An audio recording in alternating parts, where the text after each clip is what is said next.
Le Grand Matin Sud Radio, 7h-9h, Jean-Jacques Bourdin. Il est 8h25, nous sommes avec Benjamin Glaise.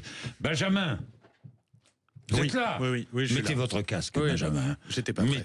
Mettez votre... Alors, il y a deux écoles à la radio. Il y a ceux qui travaillent avec un casque, par exemple. comme, tiens, nous sommes deux à travailler avec un casque et deux à travailler sans casque. Je peux pas travailler sans Elisabeth casque, et moi, c'est nous dingue. travaillons sans casque et C'est vous dingue. travaillez avec un casque. Toujours. Bon, Oui, Bon, c'est pour bon, écouter mais notre réalisateur John qui... Bon, voilà, d'accord, qui- bon, d'accord. Les pays européens se Qui est positionnent... donc à 2 mètres. Les pays européens se positionnent sur un éventuel envoi de troupes en Ukraine. Oui, effectivement, on y voit un peu plus clair après la réunion qui s'est déroulée hier soir à l'Elysée avec les chefs d'État des plus grands pays européens. C'est le Royaume-Uni qui a jeté un pavé dans la mare. Les Britanniques qui déclarent qu'ils sont prêts à envoyer des troupes en Ukraine si nécessaire en cas de cessez-le-feu dans le cadre d'une mission de maintien de la paix. Que disent les autres pays européens? Eh bien, 8 d'entre eux, en plus du Royaume-Uni, partagent la position des Britanniques et se disent ouverts à un potentiel déploiement de leurs troupes en Ukraine pour maintenir la paix. L'Italie, la Suède, la Belgique, les Pays-Bas, le Danemark, 2 des Pays-Baltes, l'Estonie et la Lituanie. On pourrait y ajouter aussi la France qui n'écarte pas l'idée de l'envoi de troupes françaises. Il n'y a aucune ligne rouge selon le ministre des Affaires étrangères Jean-Noël Barrot. On pourra en discuter juste après. En tout cas, juste d'un mot, face à ce camp-là, on a aussi le camp des pays qui ne sont pas favorables à l'envoi de troupes. On trouve dedans la Pologne qui est contre, l'Espagne qui trouve que c'est prématuré d'y penser. L'Allemagne, pour sa part, y est opposée. Pour le moment, l'Allemagne qui compte d'ailleurs plus de 60% des 100 000 soldats américains stationnés aujourd'hui en Europe. Elisabeth. Alors d'abord, il faut quand même rappeler, ça me paraît important, que quand on parle d'envoi de troupes, il ne s'agit pas d'envoi de troupes pour combattre. Mais non. Bien sûr, vous avez raison. Pardon, non, mais c'est très important. Ça me paraît important de le rappeler. Très important, parce vous avez que raison. La dernière fois que Emmanuel Macron a parlé d'envoi de troupes avec cette C'est devenu fameuse phrase, dramatique. On était en là guerre. c'était pour combattre. Ouais. Aujourd'hui, il s'agit de troupes pour garantir la paix. l'accord qui sera négocié par les Américains, ce qu'on appelle des troupes de maintien de la paix. Oui. En général. C'est pas tout à fait pareil. Et qui ne seraient pas, pour une fois, alors espérons, pas sous pavillon onusien, parce que ça c'est une cata, et pas sous pavillon auto, puisque c'est ce qu'ont exigé les Américains. Pavillon mais européen. Pavillon européen, pavillon oui. européen qui n'existe pas. C'est Donc, pas grave, on va le créer. bref, juste, de toute façon, c'est simple, cette guerre n'a pas été gagnée par l'Ukraine, d'accord.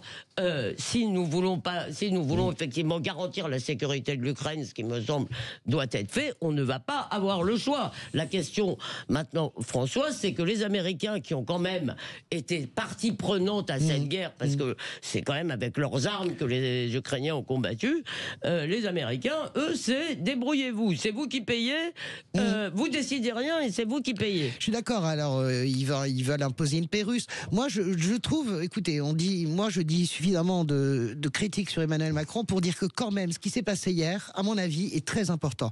Ce sommet, il a été improvisé, il a été assez vite. Je trouve que c'est très bien fait. Vous savez qu'il y a l'idée du Conseil de sécurité européen. C'est quelque chose qui est cher à Emmanuel Macron, à beaucoup de diplomatie occidentale, et enfin en tout cas européenne. Et là, moi, j'ai le sentiment quand même qu'il y a une forme d'embryon.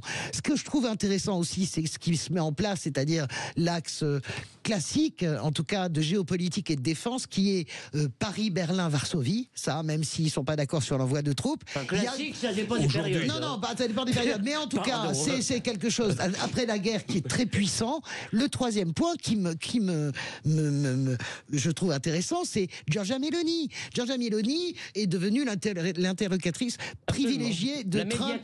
La médiatrice de Trump. Mais Giorgia Meloni, au-delà du fait qu'elle a besoin des aides européennes, est très pro-ukrainienne.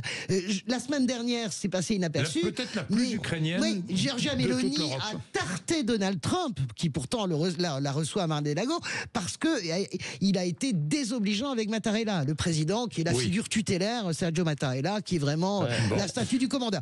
Donc, Meloni, elle est quand même dans la danse. Bon, donc je me dis, c'est pas si mal. Mais C'est pas si mal. que c'est clair, les attendent Moi, je de crois voir pas ce qui qu'ils va se attendent. passer Non, entre non, les alors, Russes et les je voudrais dire un Américains. mot, pardon. pardon, mais... Pas d'accord avec ça. Oui. D'abord, il y a quand même une chose, si vous voulez, c'est que moi, contrairement à vous, je ne suis pas touché par la grâce macroniste parce que j'ai Bah, des moi non grandes plus, sur idées, l'Ukraine. Non, des non grandes idées lancées par Emmanuel Macron, si vous voulez, qui sont en Europe, dont les autres ne veulent pas. S'il je vous vous plaît, rappelle. il y en a- Attendez, Non, Françoise. ouais, je voudrais dont les terminer. autres, oui, Oui. je me dépêche. Dont les autres ne veulent pas. Excusez-moi, ça commence à bien faire. Deuxièmement, est-ce qu'Emmanuel Macron va convaincre les Allemands et surtout les Polonais, parce que comme maintenant ils sont au cœur de la sécurité européenne, d'acheter des armes françaises? Alors ça c'est un truc. Non, alors là je vous dis, c'est pas simplement les armes françaises, puisque il est sur la table et ça ils n'ont pas découvert ça avant-hier, les parlementaires, les appels d'offres réservés en priorité. Deuxième point, je finis Oui, très vite mais parce que c'est le plus très important. vite, hein. C'est le plus Oui. important. L'Allemagne hier soir s'est rangée sur la position de la France et de la Pologne de sortir les dépenses militaires Ça, c'est de la vrai. règle des 3%. Ah, ça, c'est très important. Ça, Très c'est un vrai important. pas immense. Oui, c'est S'il y vrai. en a un, c'est Bien, celui-là. 8h30, bien. 8h30, c'est le plus important peut-être de la réunion d'hier. Et c'est Il est où les 8h30.